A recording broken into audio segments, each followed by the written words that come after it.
What can I say? We tried to get on around 2 o'clock Pacific live. Had a little technical issue. Uh, minor. Everything is good. I went to my guru in Florida when I was in Orlando. He said, hey, everything's good. No matter what. That way, you don't limit yourself on what's good. It's all good. And when it's all good, and really, it's all good, then you're happy. Welcome, everyone. It's Emil Amok. Welcome to my Takeout. My takes on all things considerable. Emil Amok's Takeout. It is a weird day because it's an historical day.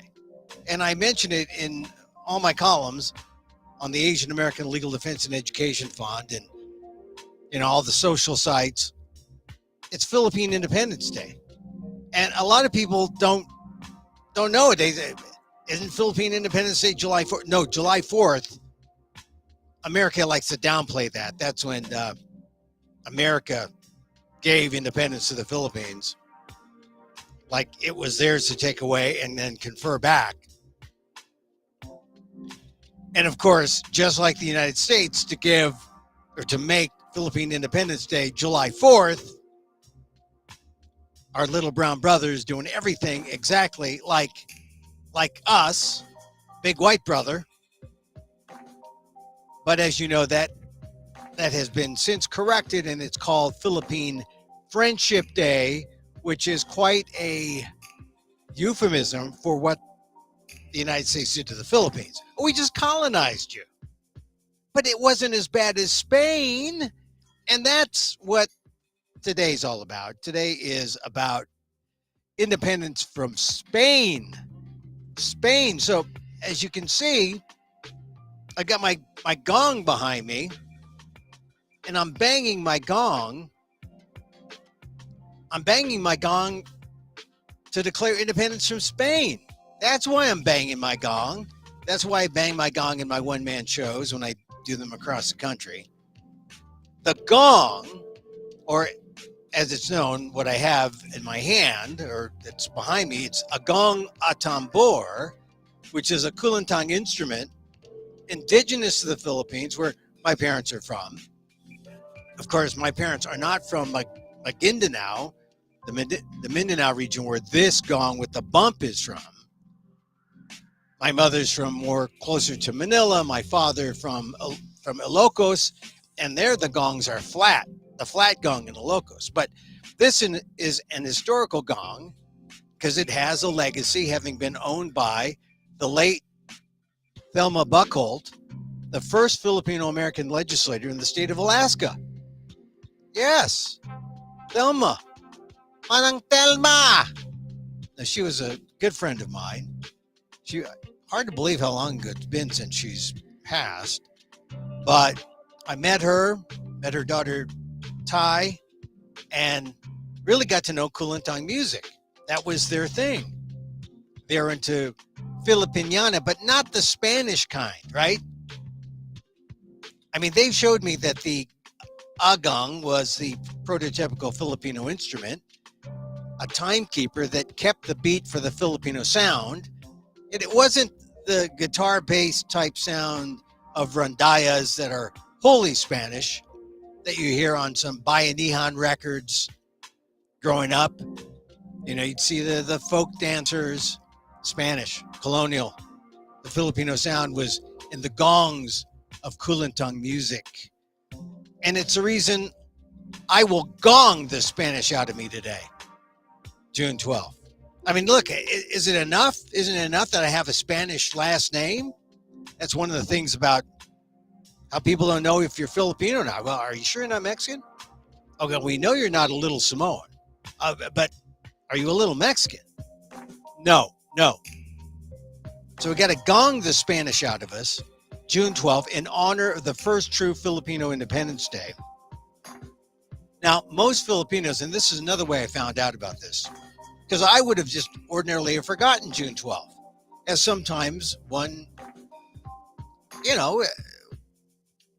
sometimes it happens. You forget. But I got this invitation saying some friends were getting together in Virginia, and I'm going to be here on the West Coast. And I said, wow, they're going to get together. They're going to celebrate the 12th. And that's great, because a lot of people need to know the difference between June 12th and July 4th and all the different Independence Days that the Filipinos have.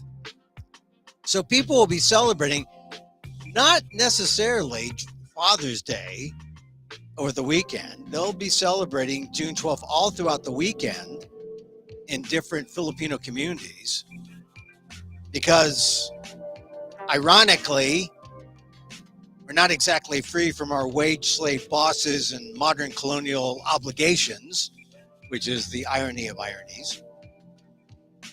But it should work out nicely with the coincidence of Father's Day, which should satisfy the most ardent and modern Filipino multitasker consumer. I mean, you can celebrate Independence Day, you can celebrate Father's Day. Celebrate, I guess the father of Filipino Independence Day is Diosdado Macapagal, who issued Presidential Proclamation number 38 declaring June 12th Philippine Independence Day, saying, hey, no, forget about July 4th. That's the Americans. We're going to get at the Spanish first. And Macapagal, this is part of the legacy of Filipino politics, Philippine politics. Macapagal is the father of the somewhat disgraced former president, Arroyo. So, it's a small little cadre of people there in the Philippines controlling things. So, anyway, July 12th or June 12th, that's our day, not July 4th. July 4th, that's not independence. That's big white brother trying to make us in his image. June 12th is a special day. And that's when Filipinos really stuck it in the eye of America and all the colonials, because Macapagal declared June 12th because something happened on June 12th, 1898. That's when Filipinos declared themselves free. And all it took was Emilio Aguinaldo to declare it. Now, this is the history part. There will be no test. But this is what you should know. Now, I know this because Emilio Aguinaldo had all of one paragraph in my 8th grade U.S. history book. Now, maybe you had more than a paragraph, but this is how it came down. Aguinaldo's the guy who declared Filipinos free from colonial rule as an independent nation on June 12, 1898. And so it's right to call him the father of Filipino independence. But it's funny how it all came about. I mean, he declared the first Asian democracy, the Malolos Republic. So here's how it came down. The Philippine Revolution actually began in 1896 against Spain. But it failed, and Aguinaldo went into exile in Hong Kong. The Philippines would still be a backdrop for war between U.S. and Spain. And here's the twist of fate. When U.S. defeated the Spanish in Manila Bay, it set up Act 2 for Aguinaldo, who was allowed to come back into the country, where Aguinaldo said, hey, we're going to declare independence from Spain. U.S. may have defeated Spain, but we're going to declare independence from Spain. But, Spain, which lost to the U.S., didn't recognize it. And neither did the new boss, the U.S. government. But Aguinaldo said, hell with y'all. We're going to declare this, and it's going to be the basis for a new war because Spain didn't want to fight. They lost to the U.S. And this is how the oft-forgotten Philippine-American War started. Now, if history is said to be written by the winners, there's something to be said about a war America won, but doesn't care to crow about. When the memory only produces shame and regret, you can understand why. Such is the fate of the Philippine-American War, first known as the Philippine Insurrection. It's a war the U.S. seems intentionally to demythologize and forget because it's a reminder of a time when America's dream of imperial greatness got in the way of its democratic values. A little contradiction, eh? Yes. And Aguinaldo's declaration was the precursor to it all. He's the reason the war is worth remembering. Yet, his main event remains for most people, especially Americans, the forgotten war. John Sayles, the director of Amigo in 2011, about the war itself, said the U.S. didn't even make a lie about the Filipino-American War. That's because the truth is damning enough. But these are insurrectionists worth rooting for. The war began February 4th, 1899, right? The Malolos Republic was declared 1898, the Philippine democracy. The actual war against the U.S. started 1899. And the first shots came in a Manila suburb when American soldiers shot at the Gugus. That's what they were called. Perhaps the least offensive term used for Filipinos. And indicative of the racist tone in the war. The nationalists returned fire, and the sequel to the Spanish-American War was underway. That's what it was. It was a sequel to the Spanish-American War. Insurrection doesn't begin to describe the full-fledged war that lasted 3 years with more than 100,000 Americans involved. And depending on the accounts you read, the Filipino civilian death toll ranged from 250,000 to as high as 1 million casualties from disease or starvation. The war was an American betrayal. Consider that the nationalists under Aguinaldo had broken off from Spain and relying heavily on a promise of U.S. support during the Spanish-American War. Can you believe that? Spain lost to the U.S. Aguinaldo comes back, expects the U.S. to help him declare the democracy in the Philippines because the U.S. is the leading democracy, right? And what did he find? A broken promise because the U.S. under the McKinley administration, and you know, McKinley's very big in Ohio. And I actually went to a private club, you know, kind of a patrician private club place where they honor McKinley. I was having lunch underneath McKinley's portrait and feeling sick because he's the guy. McKinley is the guy who sought the Philippines as a colony. And he tapped into what was a patriotic fervor for American imperialism. That's McKinley. And in fact, all throughout Ohio, I experienced that. You go to Cincinnati, they honor Taft, first governor of the Philippines, later on president of the United States. I mean, the colonial history in America, you go to those places where they really beat they were the drumbeat for imperialism, and they weren't drowned out by the gong. Now, some historians believe McKinley instigated the Philippine-American War to gain support in Congress to ratify the Treaty of Paris, and that's where the U.S. dealt with Spain directly and cut out the new Philippine leadership. That's where the Philippines was essentially ceded by Spain to the U.S. for $20 million, and Aguinaldo had his legs cut out from under him. That's the way it worked out.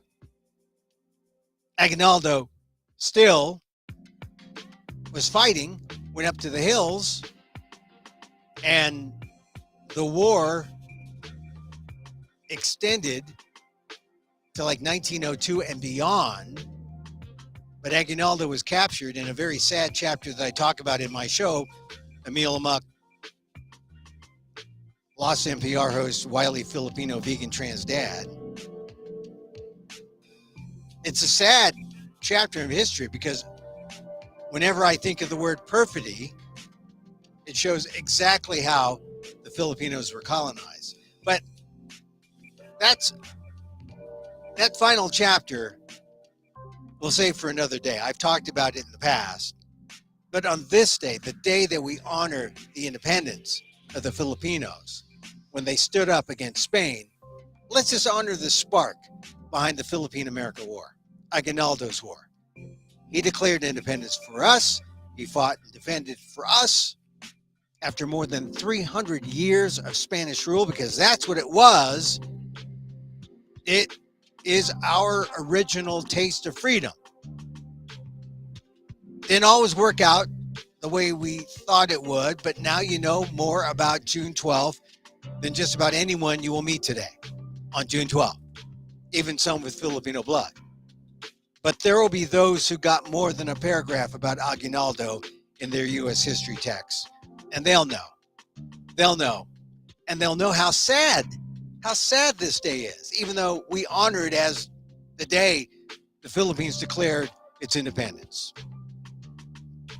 As a Filipino, wherever you may be in the ongoing diaspora, no matter what age you are, no matter what generation, it's in your blood. Just remember that if and when you dance this weekend, this is why you dance. It's a day the Philippines declared independence from Spain. From Spain. Now, for me, I'll bang my gong and go amok. Just enough to get the Spanish out. That's me. I'll tell you, this is a big day, and you know, I've been celebrating June 12th for years. And it's essentially, you're telling the same story about Aguinaldo. And he was a sad-faced man. I mean, when he was captured, I mean, he's remembered as the guy with the black bow tie.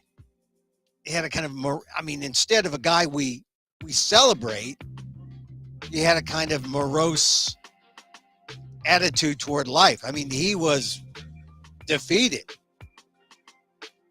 and captured and fooled and lied to several times by the U.S., which is why he's kind of a bittersweet hero. But got to recognize him as the guy who led the first charge against Spain.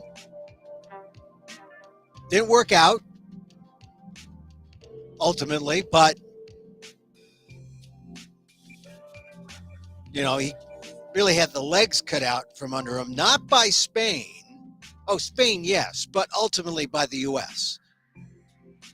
because the U.S. colonized the Philippines.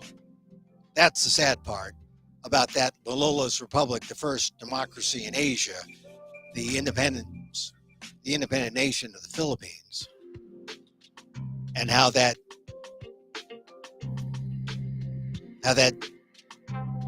really, how it developed and then how it subsided. And during those years of colonization,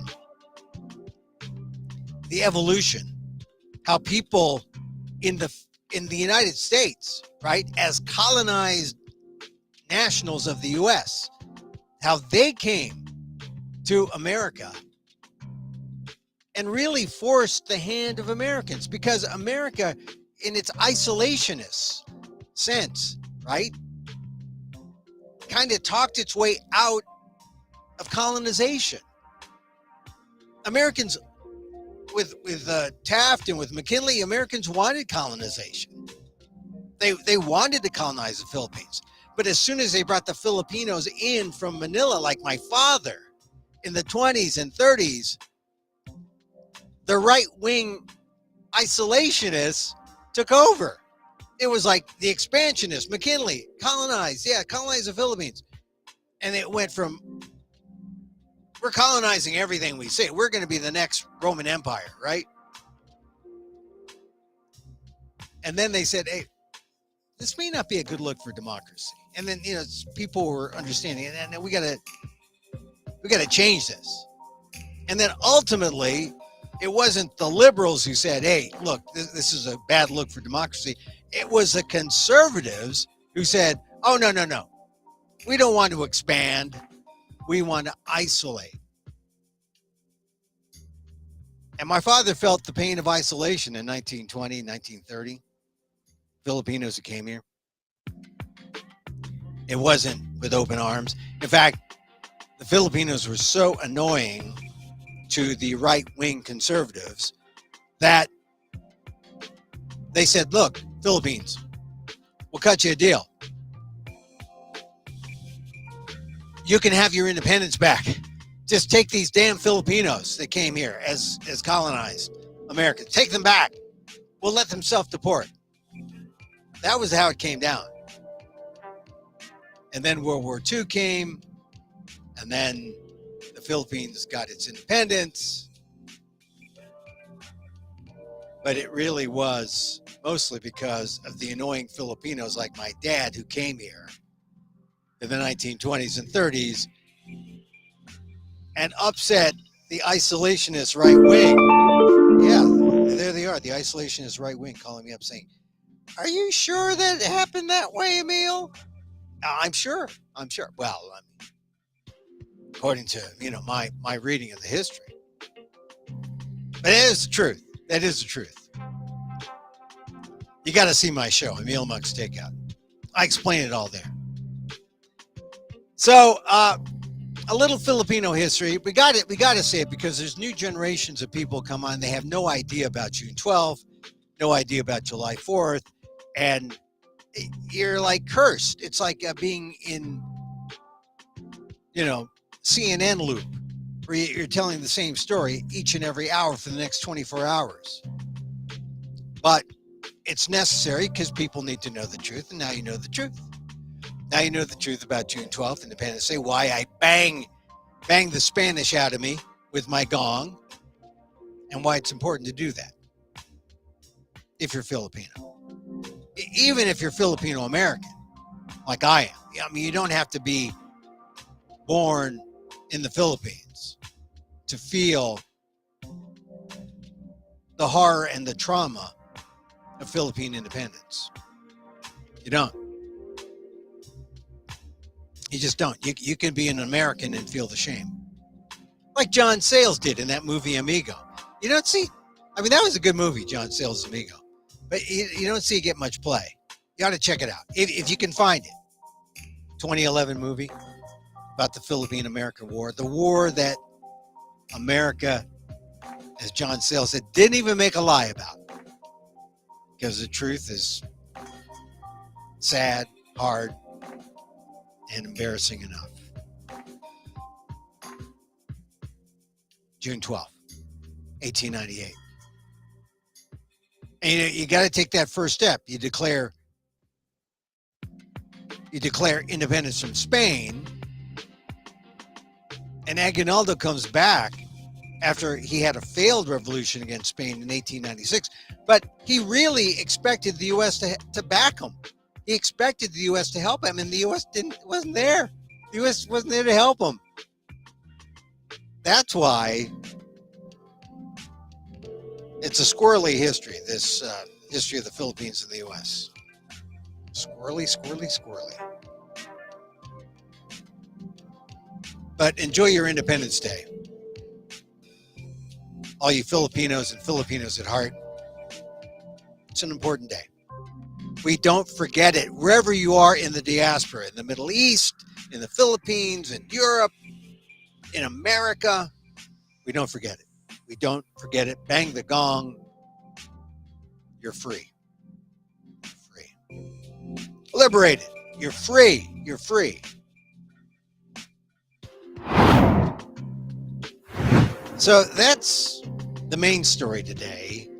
I think the second story, maybe the Hunter Biden story, a little bit. I mean, the latest now is that while Biden said he would not pardon his son,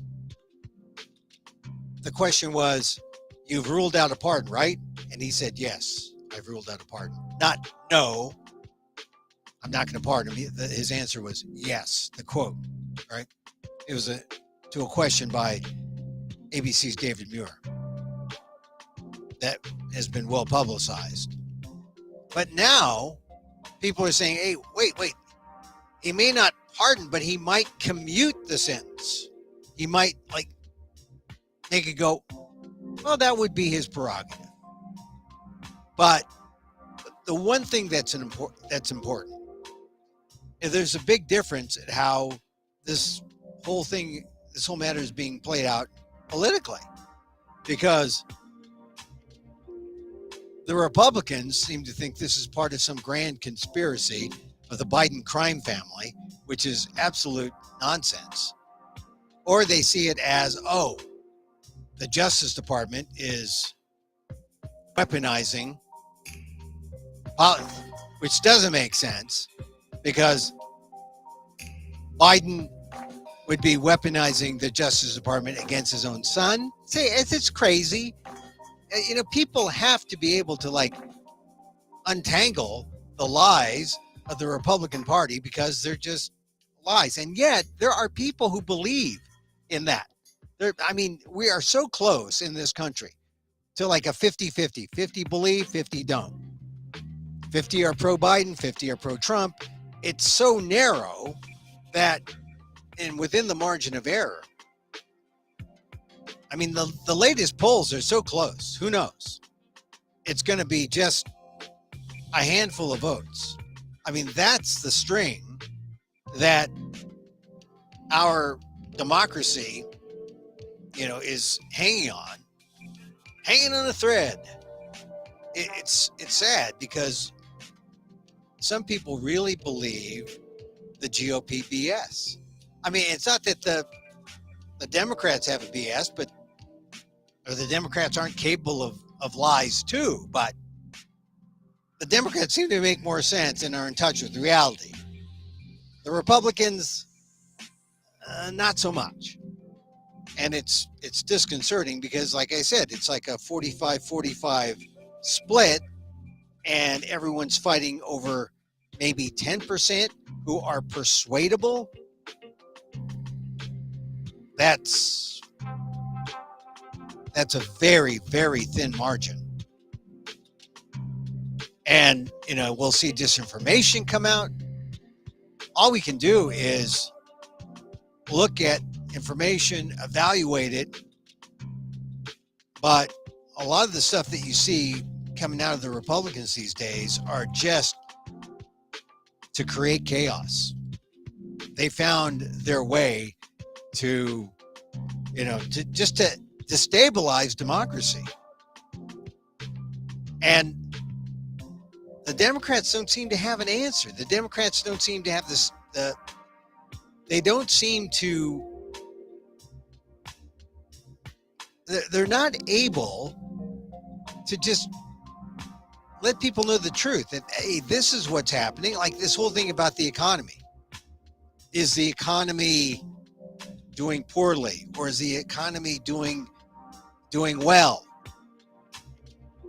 The latest news from the Fed's going to like stabilize, not add another rate hike, because the inflation news is fairly good today, which should be, if you believe in your government, you would say, oh, well, this is good news. We believe in the news. But because no one has any credibility, everyone is,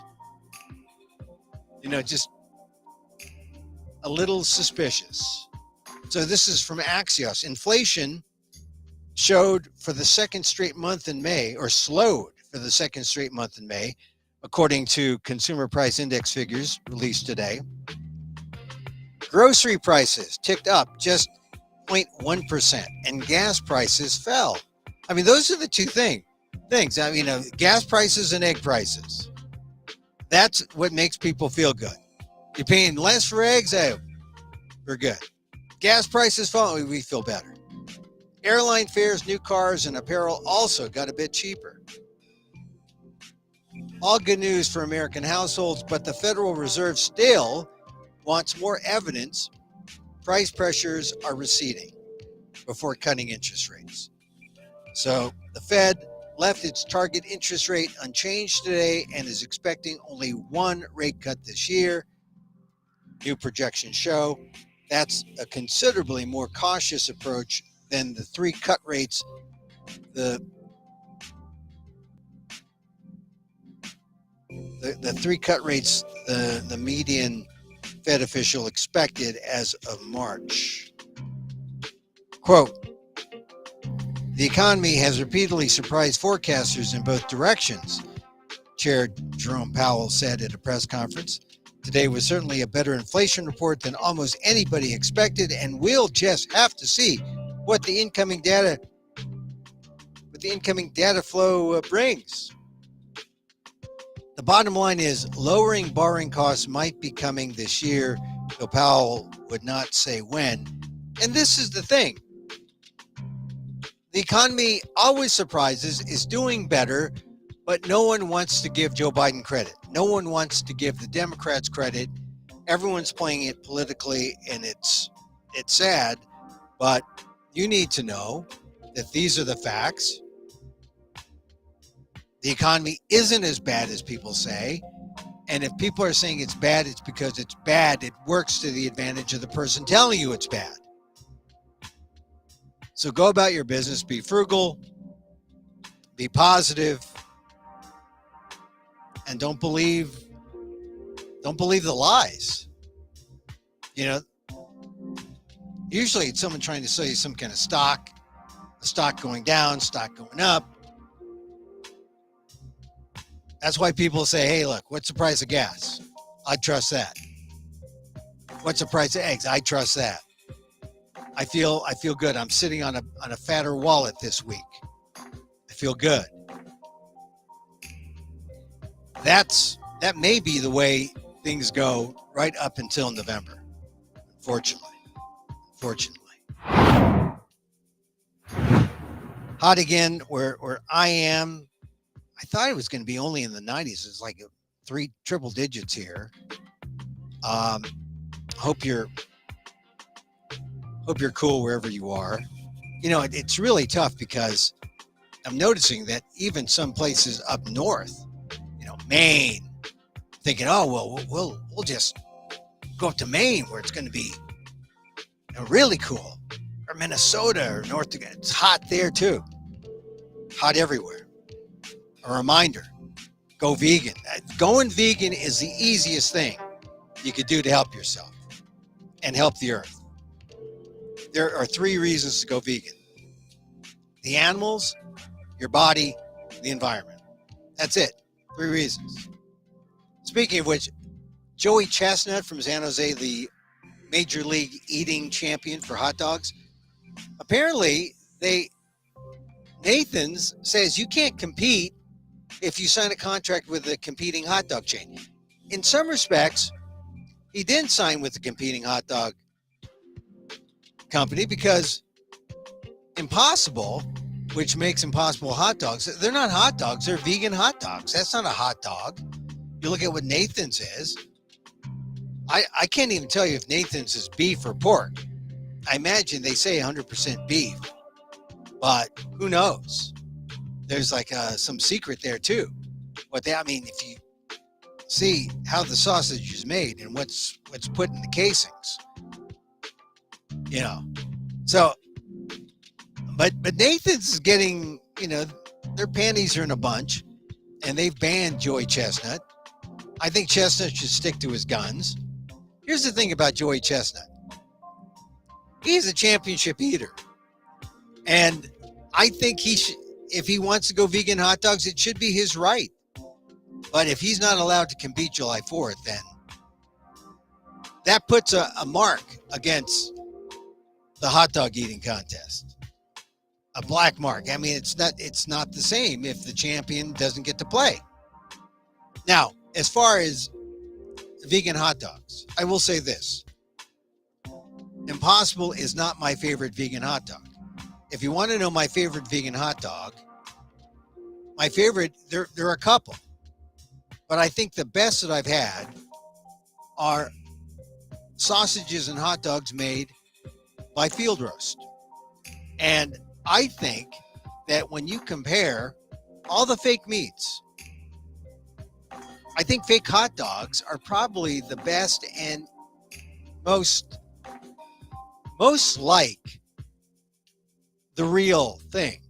Then, I mean, fake chicken is also very good. The fake beef, fake pork, fake fish, they're still working on it. Impossible is trying to do something, trying to put more meat, more fat. That's the thing that's bad, because you put more fat in these things and the fake stuff is more deadly than the real stuff. Shouldn't be that way. I mean, more deadly for humans. It's less deadly for the animals because you're not killing any animals. But I'm not sure if the Impossible hot dog is the best hot dog I've had. Nor are they good because they still do some animal testing. So that's not good. Like I said, better hot dogs out there. Beyond Field Roast is good. But generally speaking, fake hot dogs are better for you than real hot dogs. Power to Joey Chestnut, and I hope that he starts his own contest where people can eat fake hot dogs. Because eating fake hot dogs, 80 or so in 3 minutes? Eating fake hot dogs, no matter how many, is better than eating real hot dogs. That's just the fact. That's just the fact. It's Wednesday. The PETA podcast has dropped. And if you want to know the secret of Ozempic and Wegovy, it's a synthetic. It's a synthetic of the hormone GLP-1. And that's what tells your brain, you've had enough to eat, Emil. Stop. You've had enough to eat. And if you want to replicate the synthetic, it's funny because the synthetic is replicating the real thing. If you want to replicate the synthetic, then you have to eat foods that will trigger off the GLP-1. If you read The Power Diet by Dr. Neil Barnard, and you listen to the PETA podcast where I interview Dr. Barnard, you'll find out the foods that replicate GLP-1 or the effect of GLP-1 and tells your brain, stop eating. That's what you got to do. Now, a lot of people still swear by Wegovy and Ozempic if they could find it. The fact is, those drugs cost $1,500 an injection. And then I think you take one injection a month. But not only is it pricey, but it could cost you your health. I mean, that's the truth. I don't know about you, but when I see anything say, beware of gallbladder pain because of the use of this drug, I take that seriously. I've had gallbladder pain, and if you've had it, you know. I mean, it's not exactly like passing a kidney stone, but it is said to replicate the pain of birth, the pain of childbirth. I would get gallbladder pain when I would mix alcohol with fatty foods. Like, say I had a fake vegan cheese that had a lot of oil. Or if I had spicy food with alcohol, that would do it for me too. I would be in pain. I'd be doubled over whenever I overeat. Now, this is something, if you listen to my interview on the PETA podcast, available wherever podcasts are available. Apple Podcasts, the little purple button on your phone. I mean, I asked Dr. Barnard how overeating works. He says, look, people love to eat, so they'll eat to pain. And that's what happened to me. I ate to pain, and then the real pain came, the gallbladder pain. You eat, you're so full, you're having drink, you're having fatty foods, you're having rich foods, and it tastes so good that you eat to pain. And the pain is debilitating. I swear, every time I have a gallbladder attack, I say to myself, thank God, I'm not going to do it again. I'm not going to do it again. And of course you do it again. I have not had a gallbladder attack now for some time. And I'm just happy about that. I don't mind. I don't mind not eating meat. I mean, that's the price. You're not eating rich food, not eating meat. It's great.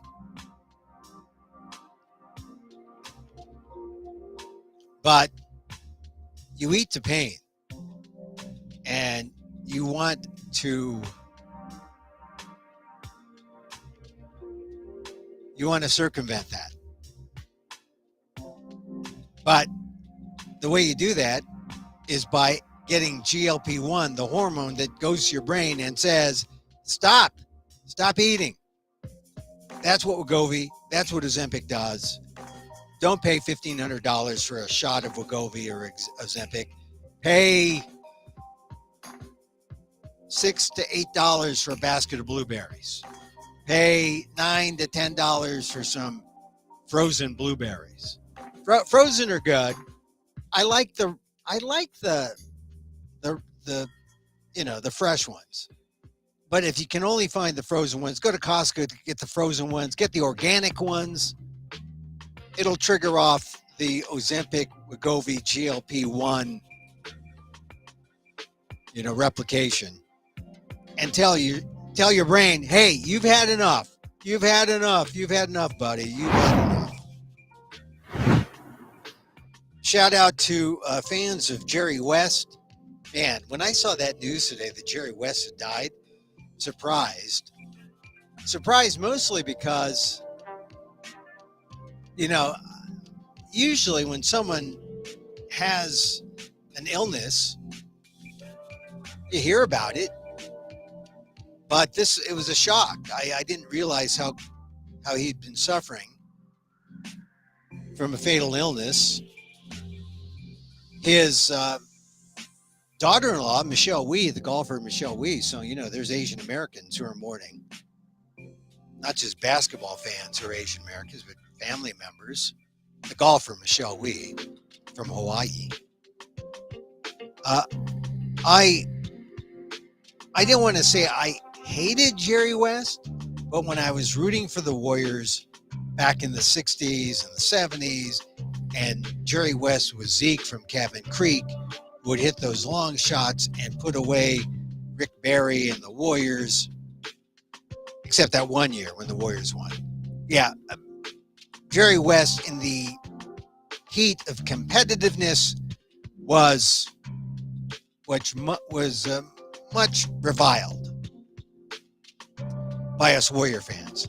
But we turned it around when he joined the Warriors as a consultant during the Steph Curry years. That was great. I only wish they had listened to him more. So, my admiration for Jerry West grew. I had some friends who were Lakers fans, and they would love Jerry West. And friends of mine who were on the same basketball team, he said, oh, Zeke from Cabin Creek, because they'd listen to Chick Hearn, the Laker announcer, call him Zeke from Cabin Creek. I love Chick Hearn, and because of that, and because of what Jerry West did for the Warriors later in their championship years. Love the Lakers, love Jerry West. Don't know why exactly they let him go, but Jerry West hooked on with the Clippers, and it was there that he ended. Well, he was still working, but he passed on today. Some people had their obits ready, man. The LA Times, they had that obit ready. So,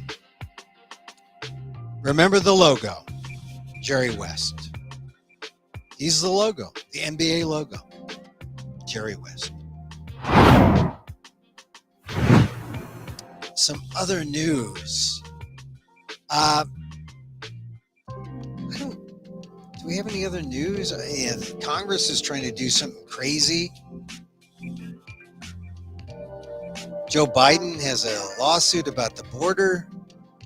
The Southern Baptists rejected a formal ban on churches with any women pastors.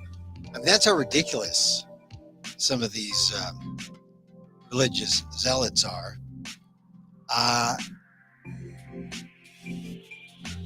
What else? I mean, we're coming up to some really key days. June 14th. Let's see, that would be not Thursday, it would be Friday, the 14th. That would be Donald Trump's birthday. It would also be Flag Day. Also be the day that my father died. That, June, always tricky time for me. I got to reconcile all those dates. But today's date, we honor. We honor the 12th because this is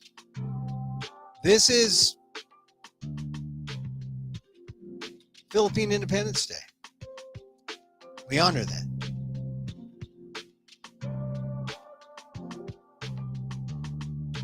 Looking at some other news. There's panda news. Chinese panda Fu Bao. Fu Bao. An FU Bao. That sounds like a good late night snack. FU Bao.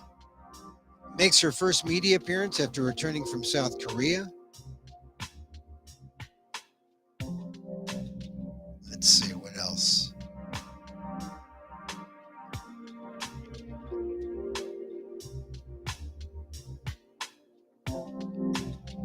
Just checking the AP wire. No one checks the AP wire anymore. Here's a report. Differences between gay and straight spouses disappear after legalization of gay marriage. That's a new report. I went to a thing today that talked about researching the gay people in your family tree. And I was really looking forward to seeing, well, what do you do? What kind of documents do you have? And the fact is, it's very difficult, especially for Asian Americans, because number one, if you're a recent immigrant, that means, or if your family immigrated in the 2000s, how do you find those documents in Asia? I mean, usually you find the corroborating stories from people who are gay in your family, or you hear the gossip and you confirm the gossip, and you get people to admit to you that, yeah, look, uncle this and auntie that. But it's tough because it wasn't a thing that people publicly talked about. So I was kind of fascinated. And then the key thing is that most Asians were banned from immigration until the 60s. And then certainly if you were gay, you had to be quiet about it. You weren't allowed to immigrate. That was especially true during the AIDS epidemic in the 80s. But it's more difficult than not to research these stories unless you get, firsthand interviews with people who know about uncle this or auntie that, and they can talk about what happened. Or, well, it would have to be firsthand. Secondhand wouldn't be good enough, but a firsthand acknowledgement, if people were still alive, that would be difficult. But anyway, I was intrigued by the invitation, which came from a group called Densho, DENSHO, about researching the gay members of your family, because we all have them. But then as I was sitting in the webinar, I realized, oh, there's a reason why we don't know. And because people weren't willing to say. They weren't willing to tell the truth. Well, and of course, that is so different now when people are open out front, and being gay is not a big thing. I mean, it's not considered a taboo. But now we've moved on down the letters. You know, L, G, B. Or now we're working on the T's. People have problems with the T's. Q. People have problems with Q as a general descriptor. I think people have problems with the I's and the A's. I met my first A.